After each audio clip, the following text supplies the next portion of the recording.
فايدتين من سورة العنكبوت.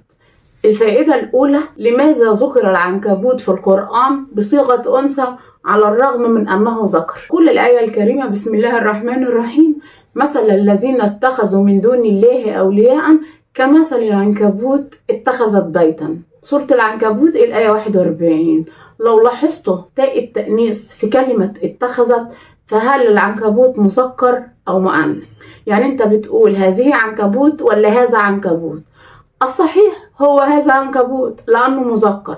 فلماذا جاء تاء التأنيث مع كلمة العنكبوت وقال اتخذت؟ المشككين في دين الله قالوا إن ده خطأ في القرآن والعياذ بالله، وقالوا نحويا ولغويا الصحيح أن يقال في الآية كمثل العنكبوت اتخذ بيتا، لأن كلمة العنكبوت مذكر. ولكن شاء الخالق سبحانه أن يترك لنا معجزة وحجة لتزيدنا يقينا وتزيد الكافرين ذلا ومهانا. فجاء العلم الحديث ليثبت أن أنثى العنكبوت هي الوحيدة القادرة على بناء البيت، أما ذكر العنكبوت فلا حيلة له إلا أن يخرج فقط خيوطا يتحرك وينتقل بها، وليس له القدرة على بناء بيت. فلو كان الله جل وعلا قال كمثل العنكبوت اتخذ بيتا لكانت الآية خاطئة علميا وبيولوجيا، ولكن سبحان الله جاءت تاء التأنيث لتوقر الإيمان في قلوبنا ونعلم أنه الحق. أما الفائدة الثانية: تقوم أنثى العنكبوت بقتل الذكر بعد أن تنجب الأولاد وتلقيه خارج البيت، وبعد أن يكبر الأولاد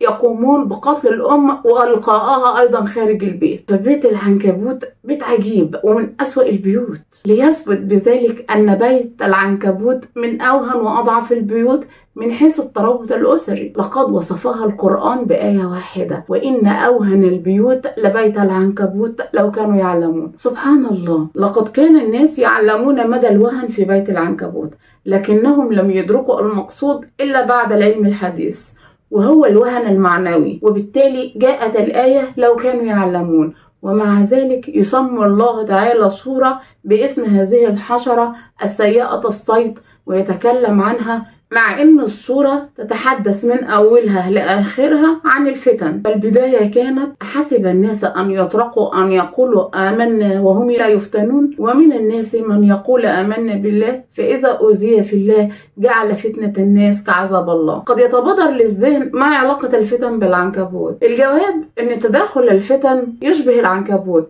الفتن متداخلة ومتشابكة ولا يستطيع المرء ان يميز بينها، وهي كثيرة ولكنها هشة وضعيفة إذا استعنت بالله. وبس كده، وصلوا على رسول الله.